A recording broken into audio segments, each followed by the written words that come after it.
Oh, hi there, friends. Mandy here. Restorative Grief is all about creating easy access to healing no matter where or who you are. That's why I want you to remember that if you want grief support beyond a podcast, my 31-day guidebook is available to order on Amazon. Embracing our losses without losing ourselves is a reflective journey into the holistic needs of grievers and learning to support yourself, mind, heart, body, and spirit. Don't just wing it. You can lean into grief work with a guide.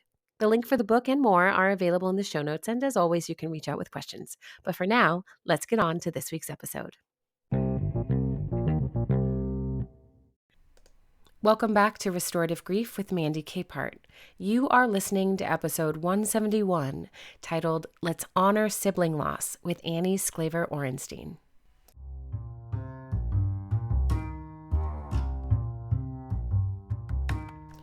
What does it mean to live in the shadow of sibling loss? How do we honor both the love that remains and the ache that is always present? Today, I'm honored to be speaking with Annie Sklaver Orenstein, the author of Always a Sibling, The Forgotten Mourner's Guide to Grief. After Annie lost her big brother, Ben, she has turned her journey of grief into a compassionate exploration of the sibling grief experience. And through her work, Annie provides a voice to a type of loss that is often overlooked, creating a space for deep healing, reflection, and shared understanding. Hey, everybody. Welcome back to Restorative Grief with Mandy Capehart. I am your host, Mandy, and I'm very excited to be with you today and to bring you the work and the voice of my new friend, Annie Sklaver Orenstein. She is a beautiful author and a survivor of sibling loss, which is a conversation that we don't get to have very often on the podcast. So, Annie, I am so grateful to bring this chat with this brilliant mind of yours today. Thank you. I'm so excited to be here. Yeah. Your book is called Always a Sibling, The Forgotten Mourner's Guide to Grief. It was such a striking topic and title for me because I wonder what you mean by the forgotten mourners. Ooh, great question. So one thing that I found out a lot of things in the research for this book that really resonated, like really kind of hit me as like oh shit, it's not just me moment. And one of those was when I heard that sibling grievers are known in kind of grief literature and the academic literature on loss as forgotten mourners.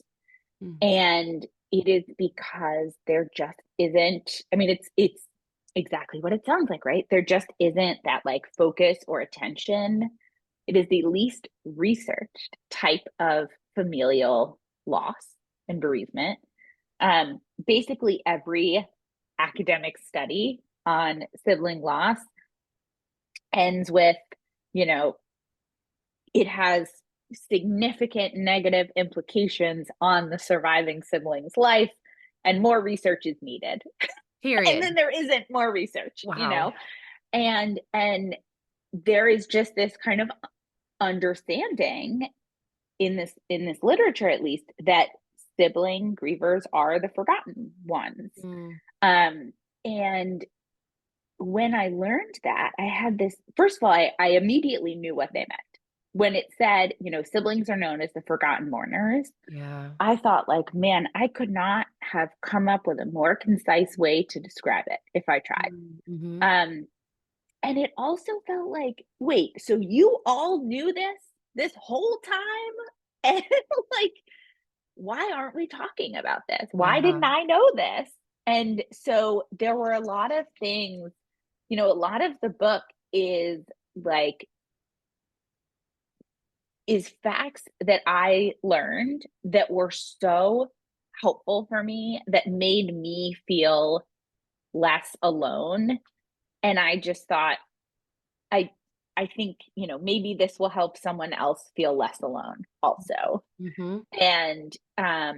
And the forgotten mourners, it really stuck with me. It really resonated with me. And again, there was no better way to say it. And there was no more succinct way to say it. And so I just wanted it right there front and center. Yeah.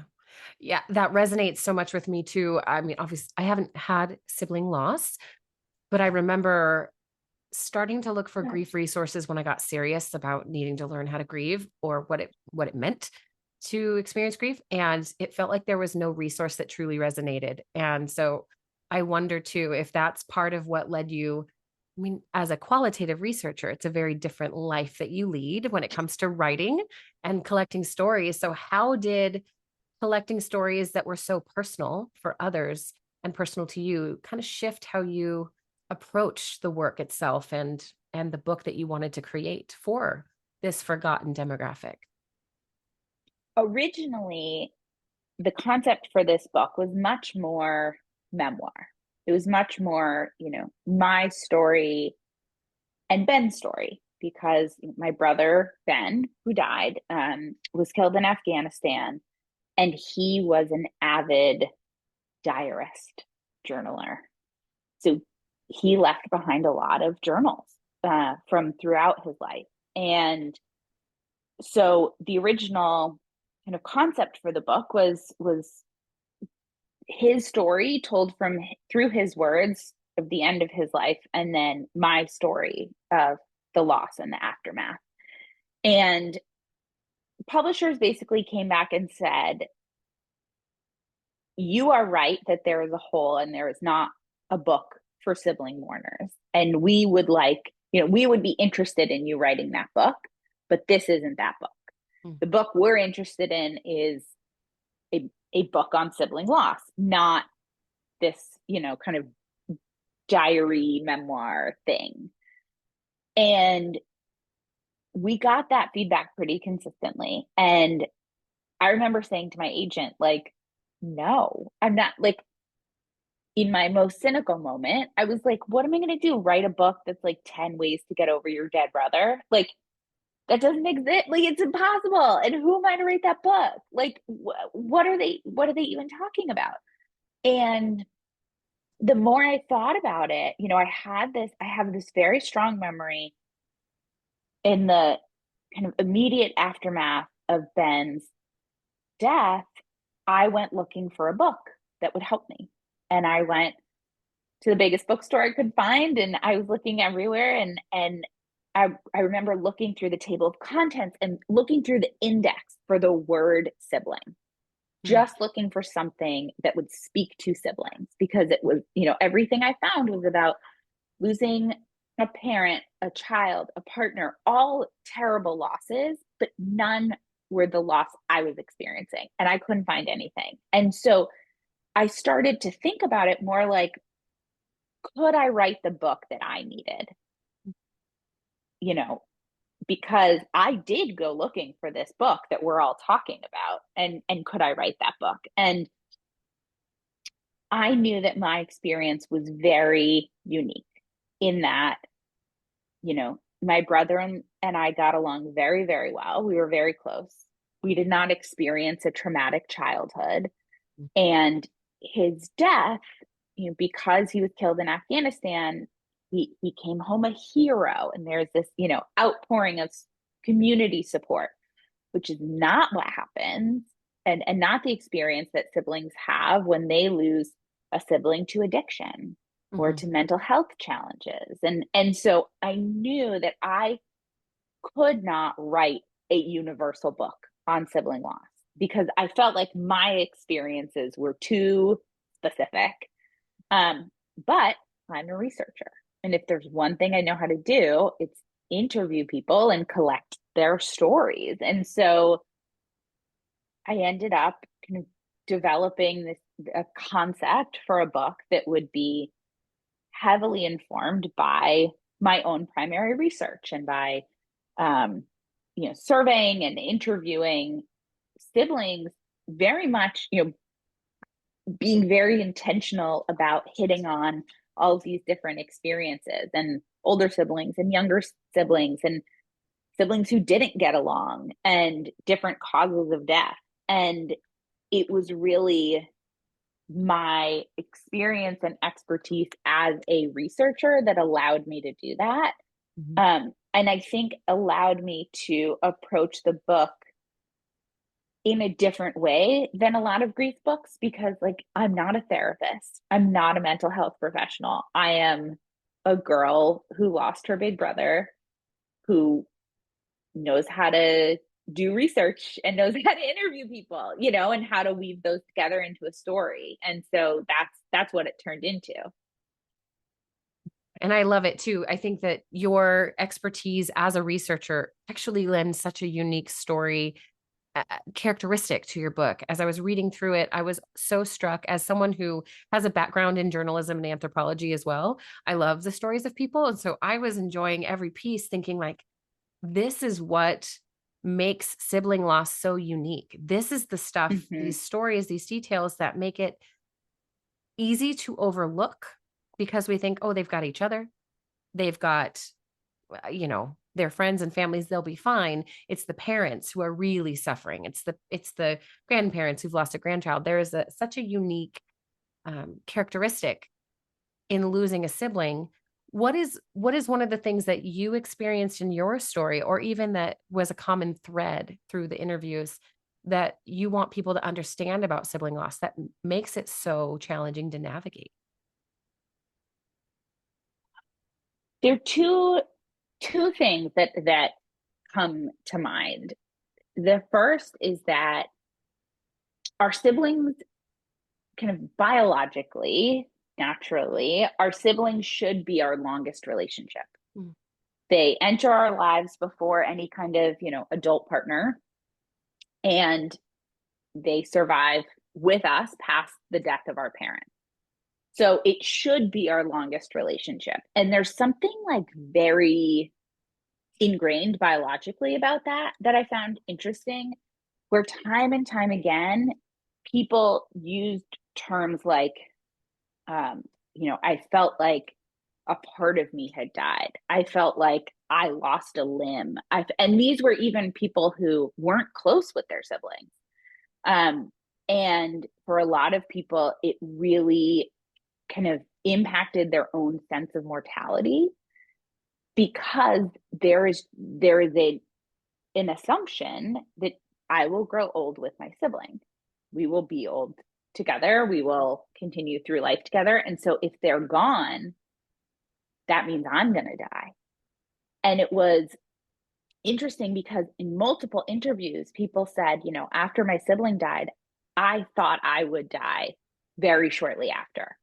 Mm. And it didn't matter the cause of death. There was one woman who was telling me she was 15 when her older brother died of AIDS. And she was like, it didn't matter that he died of AIDS. Like, I thought I would die in a car crash. Every time we turned a corner that summer, I assumed this is it. This is the end. And it was just because there was no concept of a world that she would ever exist in without him there. And then I found in the academic literature the same thing, the same finding, that siblings, it wasn't even like a fear. It wasn't a fear that they were going to die. It was a belief, an assumption Yeah. of, okay, well, this is it for me too. And I think like the fact that it can do that to you, and the other piece of it that I found really surprising, that I didn't personally experience, but I heard of multiple times.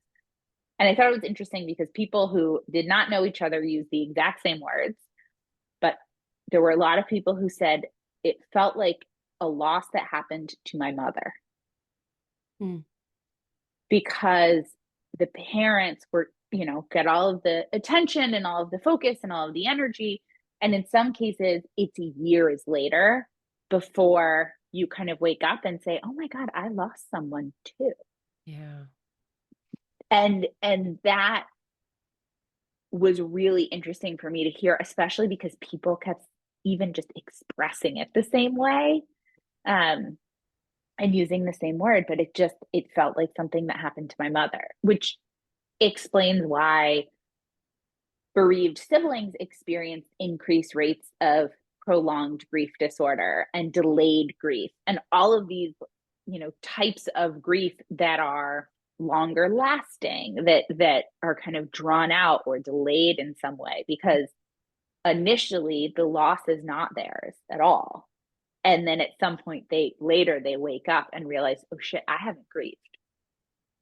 And that can be a very, very difficult, obviously a very difficult moment, especially if a lot of other people in your life have processed the loss and you wake up years later and you're like, shit, I'm at day one. Yeah. And that part of it too, that I'm at day one now is an experience I think a lot of grievers can resonate with, in the sense of, wow, today feels like it just happened yesterday. What you're describing is so different. And I want to make sure that's really clear. My grief was less important, noticeable, prominent, targeted Mm-hmm. than the other relationships to this person, than the parents, than the spouse, than the best friends, whatever that is.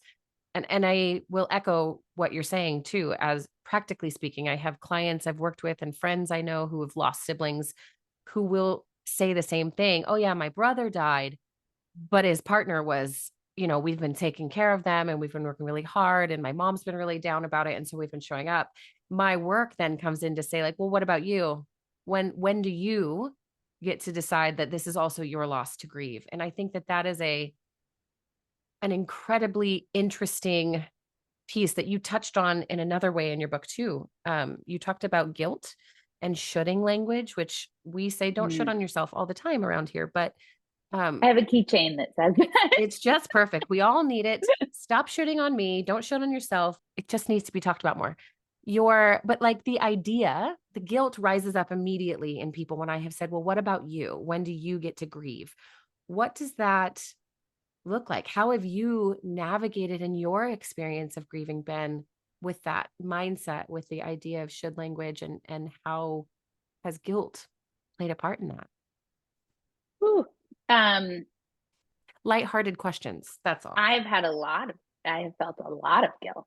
Um, and I think the shoulding,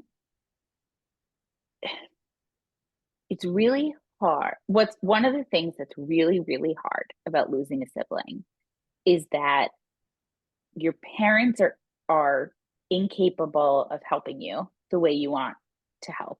Yeah. You want them to help. And you are incapable of helping your parents in the way that you want to help them. And so you watch them suffer, and then you suffer in silence because you don't want to make it any worse.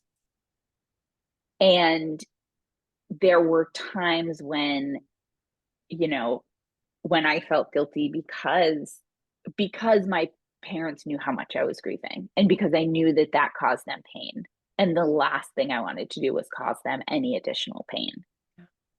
And that dynamic, becomes very difficult. And that's where it is really important that you have someone else to talk to, because the answer, I think, isn't let me dump all of my emotions on my parents anyway. Yeah. um I think the answer is I need to find someone that I can talk to about these things instead of bottling them up. Um and I think, when it comes to the guilt and the shoulds, there's there's a story I talk about in the book that actually happened really towards the end of writing the book. That I was writing about the guilt, and I was thinking about my own guilt, and I had been carrying this guilt for, at that point it was probably 12 or 13 years since Ben's death. That this guilt that I hadn't convinced him not to go to Afghanistan, Mm. because he was called up on a stop loss order that he could have pulled strings and gotten out of, because he worked for a government agency, and he probably could have gotten out of the stop loss order, but his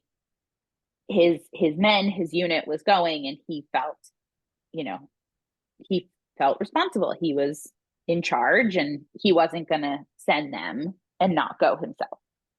And I was like, that's, valiant, brave, whatever you want to call it. Like, cool. Stay home anyway.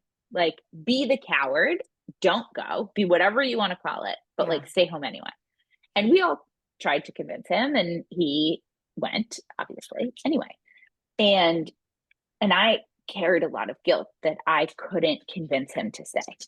And I, as was normal at this point in the book writing process, I texted my brother Sam, who's still, thankfully, still here. And I said, I'm going to trigger you now.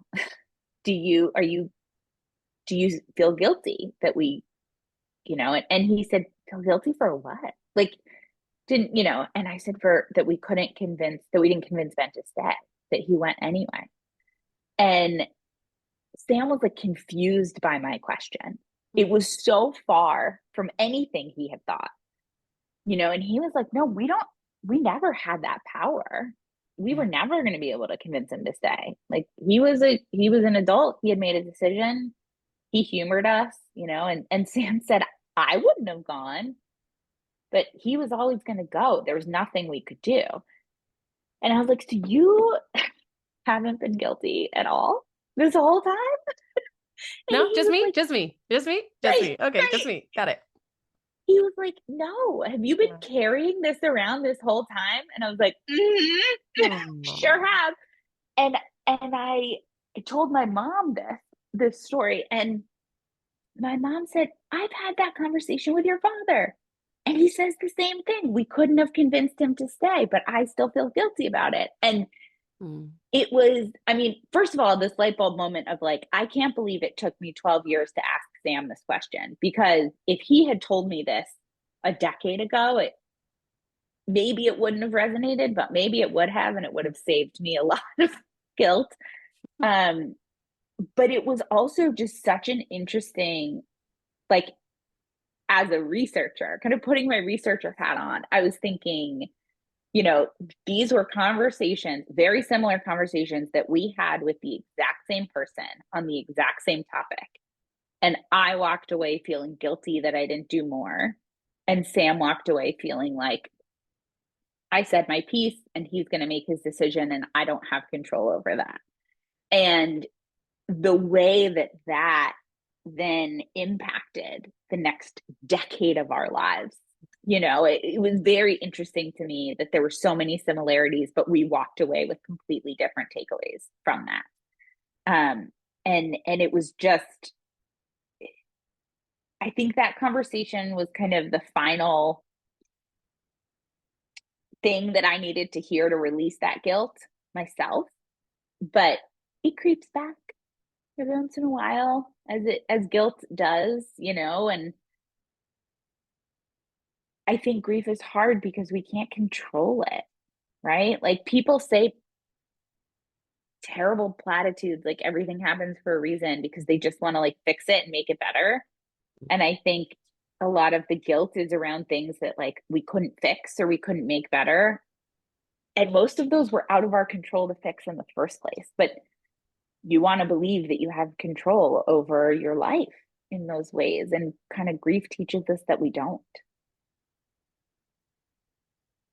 12 years of carrying something and suddenly realizing, oh my gosh, if I'd said something sooner, it sounds like it is so indicative of the way sibling loss shows up in family units.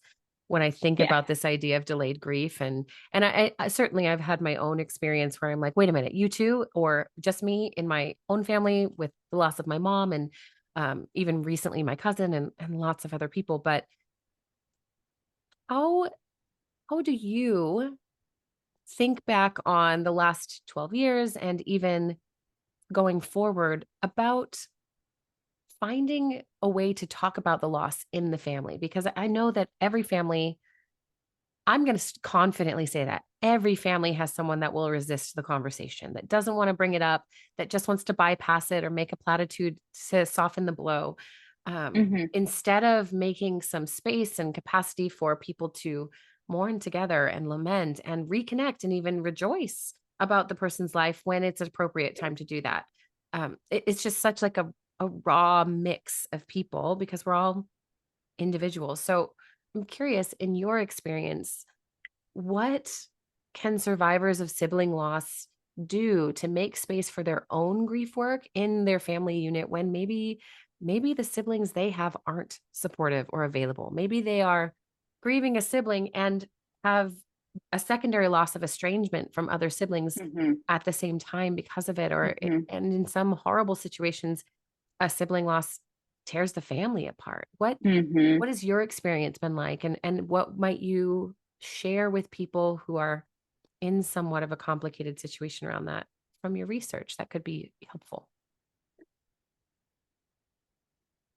I think what's really important is to be able to sit with yourself and have kind of, a conversation with yourself. And this is a big part of in my book, I have the mourner, creating your own mourner's user manual. And part of that is sitting with yourself and thinking, what do I want? What would be helpful for me? Is it helpful for me to talk about my sibling? Is it helpful for me to, talk about their loss or talk about their life? Or, is it the kind of situation where actually that was an extremely toxic and traumatic relationship, and it's not helpful to talk about it. We talk a lot about continuing bonds and Mm, how we can continue to feel, that person's presence. And I think it's equally important to acknowledge that sometimes we need to cut the bonds. Sometimes continued bonds is not the goal and is not helpful. And instead, I talk about Marie Kondoing your grief. There are some things where you have to say, like, thank you, this is not helpful for me anymore. yeah. And with whatever path you go down, you need to feel agency over it. Yeah. And you need to feel like it is what is best for you. And you need to feel at peace with it. And so if it is helpful for you to talk about them, then it's a matter of finding the spaces and the people with whom you can have those conversations, because it might not be your immediate family. Yeah. You might be in a family where every time you bring up your sibling, your parent goes right back to making it all about them and you aren't allowed to grieve, and that's not a helpful situation. And so instead of trying to change them, maybe you need to find another outlet and another place to talk about them. Yeah. One thing I realized after talking to people is that for a lot of them, when you ask them about their sibling, and this was me for a long time too, the immediate responses are all about their death or the circumstances around their death. Yeah. And people often don't go to their life. If someone asks about the sibling, they go right to how the sibling died, or, things like that. And sometimes you need to kind of recenter yourself in their life. But I think the most important thing, first and foremost, is, do I want to keep talking about them? Is it helpful? And then, is it helpful when I talk about them with my parents? Is it helpful when I talk about them with friends, with a therapist, with a group? And to find, if it is helpful to talk about them, find the spaces in which that feels safe. Um, and really, like, lean into that. And it might not be with your immediate family. And it's an unfortunate truth, but it's the truth. Yes, some of our families are so unsafe emotionally, mentally, spiritually, physically for us that asking them to then become even more vulnerable or hold space for us to be vulnerable, it just isn't a possibility. And that's another Right. secondary loss we get to deal with, um, Yes. which, again, unfair. Excuse me, I'd like to lodge a complaint um, loudly. You said something that I really want to hear a little bit more about that caught my attention. When we ask about a sibling or any loved one, I will attest to this on my own.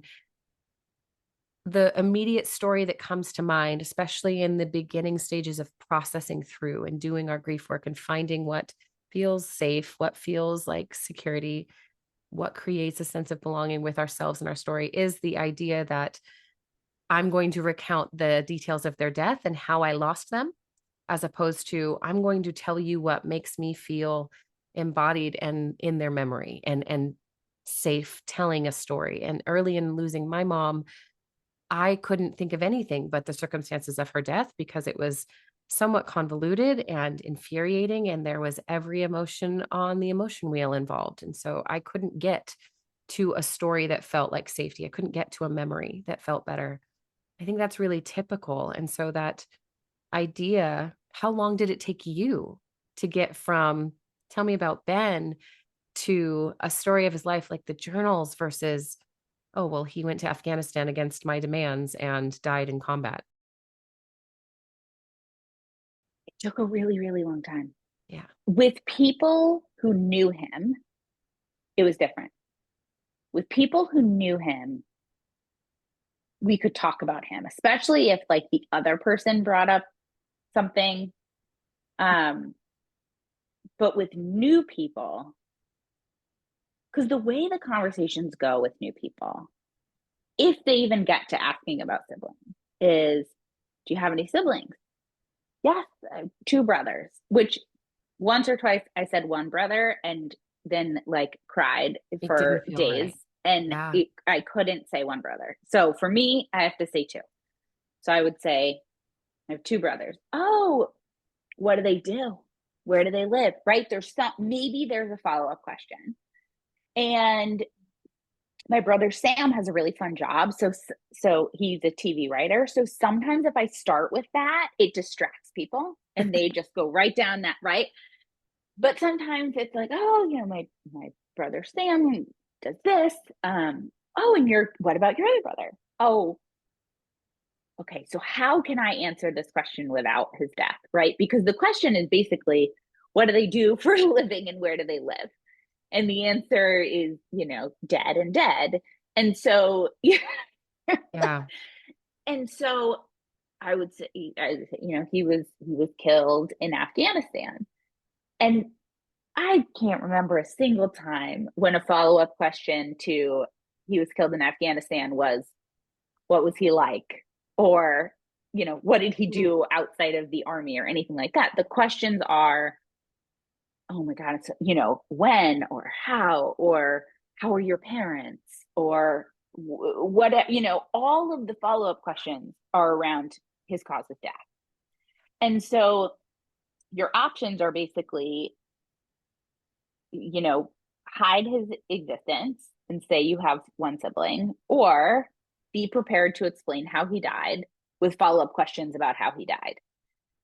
And it's hard to get to any other place with it, and I think actually when I started learning to talk to new people about what he was like was when I would talk to my nieces and nephews, and then when I would talk to my own children, because it was so important for me that they know him. And fortunately, my husband and I were already together when my brother died, so my husband knew him, so that was very helpful.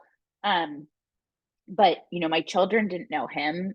We had, at the time of his death, we had one nephew and he was 1 year old. So, you know, really it was when I started wanting to talk to them about their uncle, and was when I learned how to talk about what Uncle Ben was like and the fun, happy things about him. Because before then there weren't really any opportunities. Yeah. Annie, just even hearing the way that you were treated, and I realize it's a very generalized story that you've just told, but the injustice around grief and letting people grieve in their own way without a demand on their information, right?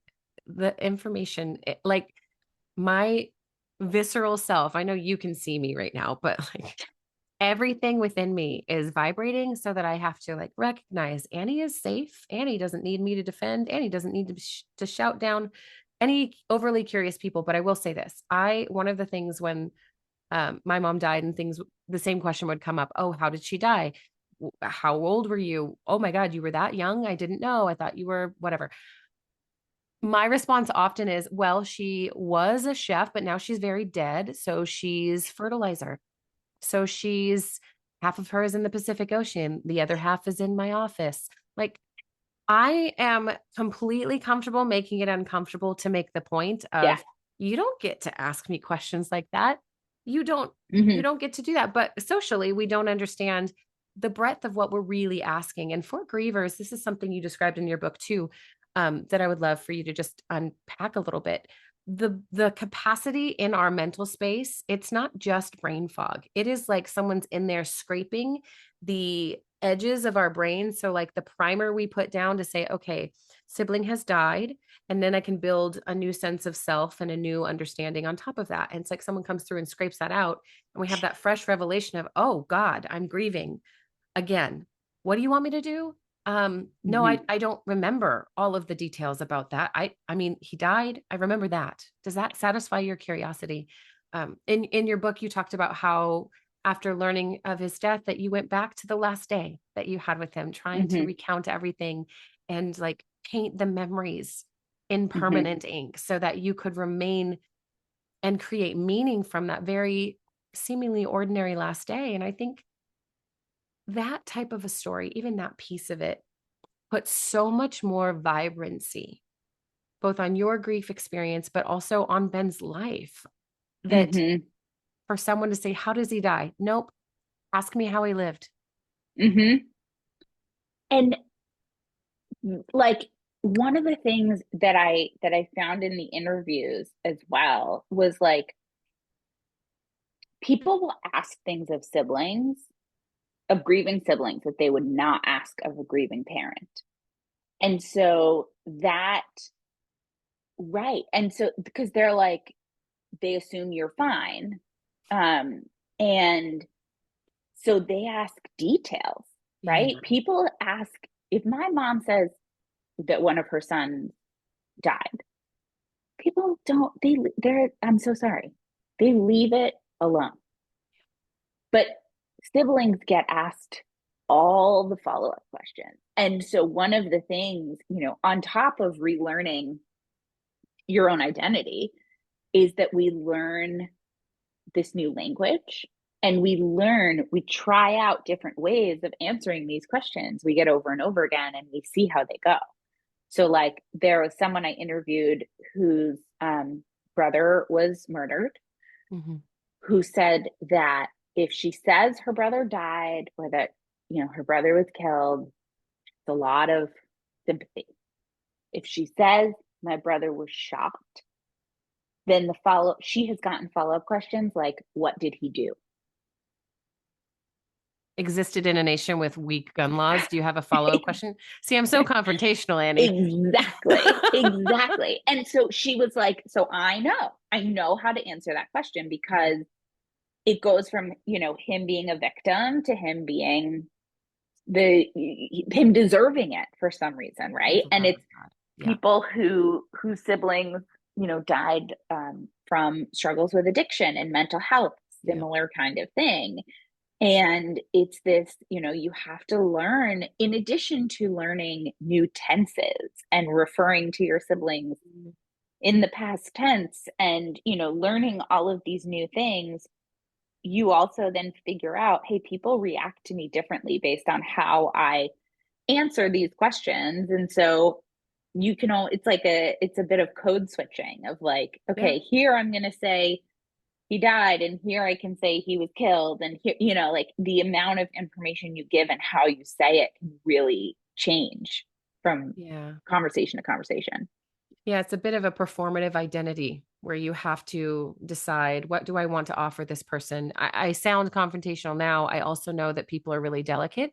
And if I want them to learn something positive from grief work that I provide, I probably can't talk them down quite that sharply. But at the same time, we are embodying the legacy of our loved one with every story that we tell, right? We are Mm-hmm. bringing them back to life. We are reminding the world that they mattered. We're reminding ourselves that the grief and their life and whatever this is in the aftermath of both matter.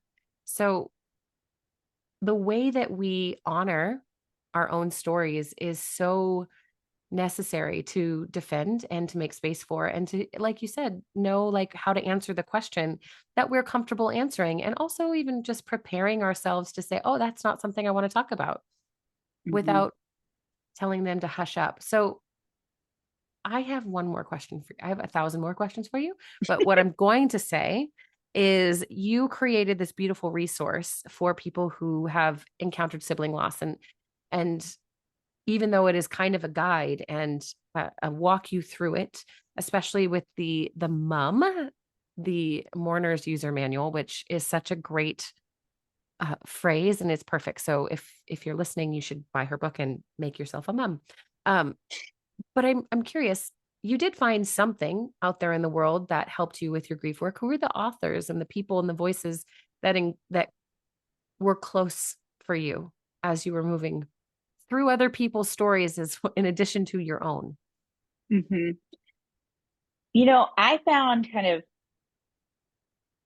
time and a really good therapist um, were very helpful. In the early days, I tried reading some grief books, and Mhm. they all made me angry Yeah. or made me feel like I was doing it wrong or whatever it was. And so I very quickly stopped.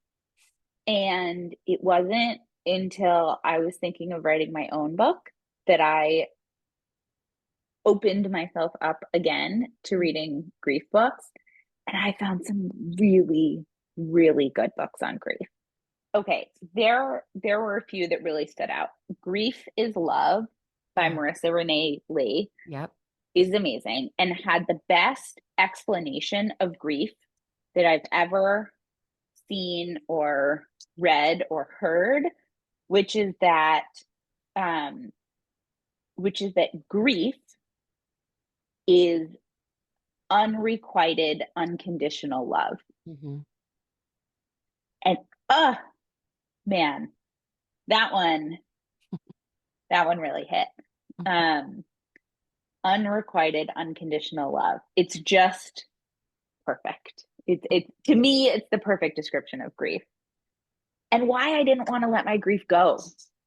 Why I clung to it because I was like, but this is my love for Ben that just doesn't have anywhere else to go and is Yes. unreciprocated Yep. right now. And I don't want to let that go. I would not stop loving him in life. Why would I stop loving him? Yeah. Um, Anxiety, The Missing Stage of Grief by Claire Oh, Bidwell Smith. yeah. I'm a very anxious person and I felt very seen. You get, I don't know if you can see because I have blur on. Sorry for those of you listening, but like these are all full of post-it notes. As they should be. Um, Moving On Doesn't Mean Letting Go Yes. by Gina Moffa is Yep. so good. I hated any reference to moving on or moving forward or anything like that because I was like, but I don't want to move to anywhere that doesn't include Ben. Yeah. And so this idea that literally moving on doesn't mean letting go was like revelatory. And I found it really helpful. I really loved the Modern Loss book. Yeah. It's in the book jacket. But one thing I loved about it is that it's all essays. And sometimes you can't read that much about grief in one sitting. Yep. Sometimes all you can take is like 5 pages. Yes. And so because they're essays, you can get like the full thing in, Yeah. in one chapter. And there were a lot about siblings and I felt very seen. This was a book that I wish existed 15 years ago because Yeah. just seeing the siblings in the index would have made me feel really seen. And then two more, Finding the Words by Colin Campbell. Mm. I can't read without crying hysterically, um, but is so beautiful. It's just so beautifully written. Um, and then this one, maybe a more uncommon pick, but The Anatomy of Grief by Dorothy Hollinger Mm. um, is a it's like literally what grief does to our body Mhm. and a lot about kind of somatic symptoms. And it explained so many of the effects that grief had on me where I thought I was broken Mhm. or I was crazy or I was losing my mind or whatever it was. And then this is another one that's full of tabs. Um, it was the first one where I was like, I had therapists before tell me that I had PTSD, But I was like, no, I wasn't with him that day in Afghanistan. I didn't see Oh. it happen. Why would I have PTSD? And then I read this and I was like, oh shit, I have PTSD. Yeah. Um, I really, again, wish I had this earlier. But I just thought this was so helpful because grief makes you feel like you are losing your mind and it makes you feel like you are out of control. And this made me feel like this was never in my control. I'm not out of control. I am grieving, and grieving has very real somatic symptoms and very real impact on our brain chemistry. And so I found it like very interesting, kind of scientifically, but also very validating in kind of some of the stranger um, symptoms that came with grief. Hmm. I love your answer to this question had an immediate yes, and here they all are, because as people in the grief world, like grief professionals, therapists, mental health people, we tend to have our go-tos, and they are for very specific, like, learning outcomes, right? The reason we say this book Mm. is because this is the outcome we want you to find in it. I greatly appreciate hearing how you resonated with these works, most of which are not the common recommendations that people come out with, which I think Mm-hmm. is so important, because the top 5 books are not the only 5 books, and there is no one book that will be the end all be all. So your rationale for each one of those is a beautiful endorsement. And I will make sure too, for anyone listening, that those are all listed in the show notes, because I want you to be able to look those up for yourself as well. Um, One Annie, one thing really quickly, because I just opened to this page in The Anatomy of Grief, she talks about crying and tears.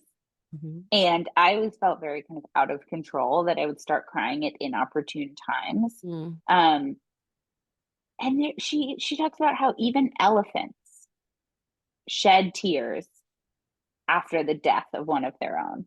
yep. And I was just like, man, you know what? If elephants cry after something, like I didn't stand a chance in hell of not crying on the subway. Like Yeah. this is so ingrained in us, and crying releases chemicals in our All the brain that make things. us feel better. Like it was Yep. all of the things that the very logical, rational side of me needed. Yeah. And yeah, this again, not, I agree, this is not like a common one, but for Mhm. me and the way that I personally process things, Yeah. it was what I needed to learn. Ringing endorsement for why somatic practitioners, me, are really focused on including the body in grief work, because that is where so much of it, that is, let me restate that, where all of it remains if we don't attend to it. And we are so obsessed with Yes. being cognitive and intelligent and thinking, I just think my way through this. No, we can't. We have You to can't. engage all of those holistic parts of us so that we can actually experience what grief is and learn how to expand around it, instead of just saying, like, oh man, okay, well, it's day one again. Mm-hmm. Mm-hmm. Annie, this has been such a life-giving and beautiful conversation. And like I said, I loved your book. Always a Sibling is available on your website and available on all the bookshop.org and Amazon and whatever websites you can find it on. I'll make sure to put a link in the show notes for that as well. But where can people find you if they're curious about your life and the work that you're doing? Yeah, they can find me on Instagram at Annie Sklaver Orenstein. Same handle on TikTok and YouTube, though slightly less active there. But that's where you can find me at all the places. Awesome. Annie, thank you so much. It's an honor to host you and hear a little bit more about Ben's life as well. Thank you for being with me. Thank you. Thank you for having me.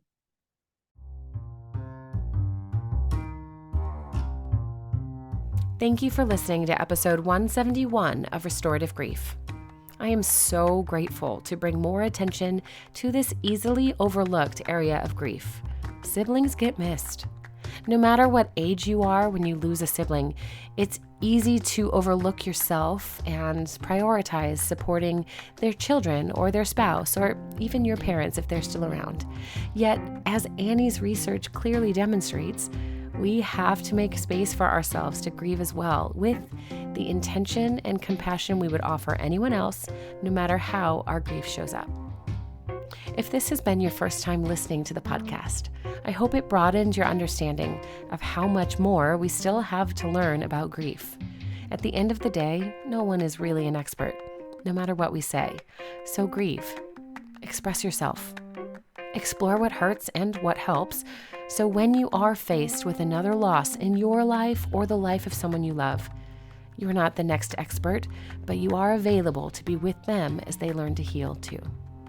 Be sure to subscribe to the podcast, leave a review, check out the show notes if you want to learn more about Annie's work, any of the books she referenced, or the offerings available within Restorative Grief, and be kinder to yourself than you think you deserve, okay? And as always, before we go, one last thing. Please remember, the only solution for grief is to do the work of grieving. Thank you for listening. I'll see you next week.